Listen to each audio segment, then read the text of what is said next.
अंशु की शादी हुई, अंशु जाकर ससुराल में कुछ दिन रही, जीवन यापन अच्छा से होता है। लेकिन कल हमने वीडियो देखा तो अचानक से फूट फूट कर रो रही और माँ का याद उनको बहुत ज़्यादा आ रहा है। जी नमस्कार, स्वागत है नए मुद्दे नए ब्लॉग में। अप्सरा मोम की बात की जाएगी क्योंकि अप्सरा मोम मुंह बोली बेटी बनाकर उसकी शादी की हुई थी अंशु की। अंशु ससुराल में अच्छे से रह रही थी और अचानक से परदेश नहीं, हनीमून मना के घूम फिर करके आई है, ससुराल गई है। न जाने वहाँ पे क्या हुआ नहीं हुआ, आखिर उतना रोने का मतलब कि कुछ ना कुछ हुआ है। वो रो रही है, एक ही बात को कोस रही है कि हमारे माँ बाप नहीं है, माँ ने नहीं सिखाया।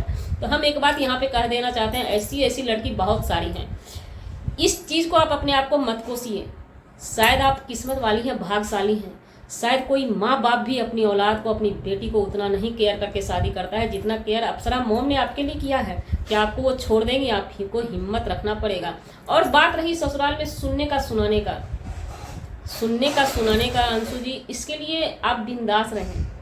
कितना भी माँ बाप दे दे, कितना भी अक्ल सिखा दे, लेकिन ससुराल में जाने के बाद वो कम पड़ जाती है। उसके लिए आपको अपना अंडरस्टैंड और हिम्मत बना के रखना पड़ता है। लड़की को अपने आप हिम्मत बनाना पड़ता है, अंडरस्टैंड संभाल के रखना पड़ता है।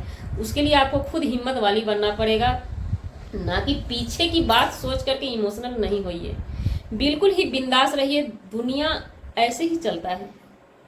माँ बाप के सिखाने से हम ससुराल में एडजस्ट नहीं हो पाते। हाँ, ससुराल में रोटी बनाने जानेगा तो सास के साथ एडजस्ट हो जाइएगा, लेकिन कभी भी किसी मोड़ पे मात खा जाती है महिला ससुराल में आकर के, कभी भी किसी भी उम्र के पड़ाव में। ऐसा नहीं है अभी तो आप नई नवेली है, आपने तो अभी कदम रखा है।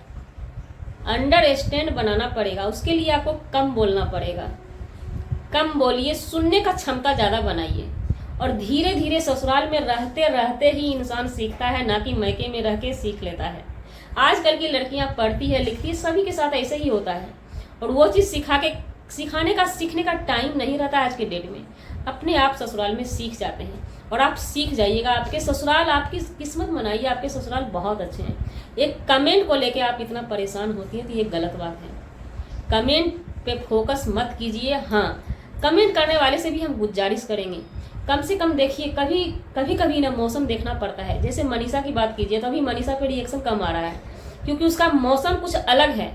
तो मौसम के हिसाब से रिएक्शन दीजिए, कमेंट कीजिए। आप लोग उस लड़की के लिए कमेंट प्लीज़ ऐसा मत कीजिए जिसके माँ बाप एक बार में गुजर गए, जिसके भाई गुजर गए और हॉस्पिटल जाने के बाद वो पूरा का पूरा नॉर्मल हो जा रही है क्योंकि उसके मेमोरी में सेट है। कम से कम उसके साथ ऐसा मत कीजिए कि आपके एक कमेंट से किसी की दुनिया ना उजड़ जाए। किसी की दुनिया मत उजाड़िए, दुनिया बसने दीजिए। ताकि आप कमेंट कीजिए, इत्मीनान से कमेंट कीजिए। और अंशु, आपसे एक बात कह देते हैं, आप कभी भी मत घबराइए। आप किस्मत वाली हैं। शायद आपकी माँ उतना हिम्मत वाली, उतना सपोर्ट नहीं करती जितना आपको अप्सरा मोम सपोर्ट करेगी। ये हमारा वादा है।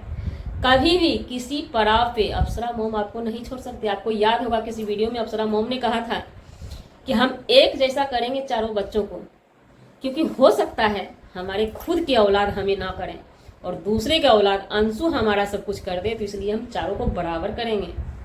तो कभी भी आप अपने आप को दुखी मत होने दीजिए। अपनी माँ, अगर आप दुखी होते हैं तो आपकी अप्सरा मोम टूट जाएगी, पूरी तरह से टूट जाएगी। आपको पता होना चाहिए आपकी अपनी माँ मर गई है, लेकिन ये माँ जो है ना, उस माँ से ज़्यादा मायने रखती है। उस माँ से ज़्यादा फिक्र आपकी करती है ये माँ। दुनिया में हमने बहुत सारा देखा, लेकिन ये हमने नहीं देखा कि अपनी बेटी, और आप कह रही कि हमारी अपनी माँ नहीं है। आपने नहीं माना तब तो आपने इतना रोया ना। आप कॉल कर सकते थे, माँ से मिल सकते थे, माँ से सारा दुख बयां कर सकते हैं आप, लेकिन वीडियो बनाकर इतना इमोशनल होके आप अभी फिलहाल सोशल मीडिया पे मत डालिए, क्योंकि ये सोशल मीडिया बहुत जालिम है। दुनिया बड़ी जालिम है और भी आपको कहाँ से कहाँ लेके चली जाएगी।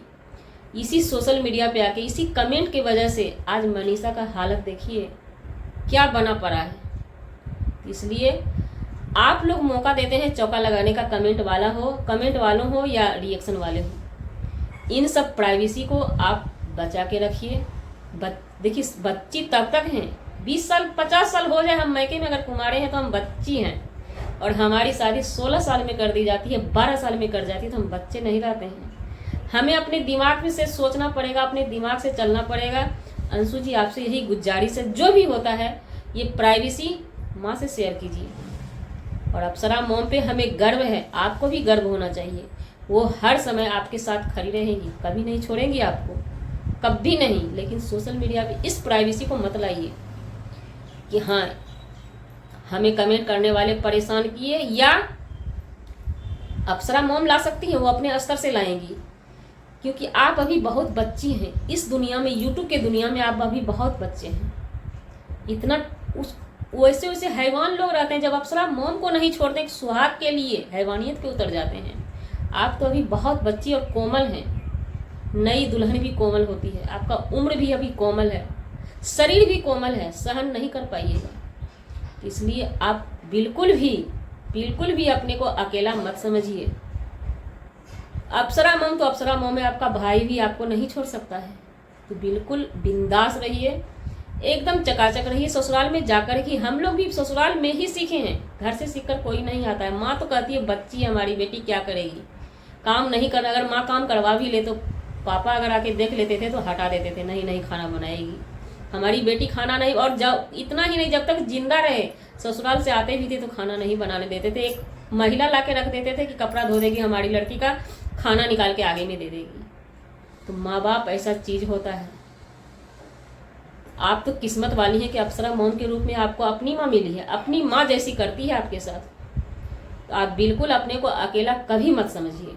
अभी जिंदगी का सफर लंबा है, तन्हा आपको चलना है, सब समय के हिसाब से सही होता रहेगा। तो गाइस, हमारा वीडियो बनाने का मतलब किसी व्यक्ति विशेष से नहीं था, ना ही किसी के आत्मसम्मान को ठेस पहुंचाने का था। अगर जाने अनजाने आपके आत्मसम्मान को ठेस पहुंचे उसके लिए सॉरी क्षमा चाहते हैं। जाना है, ड्यूटी हो रहा है लेट।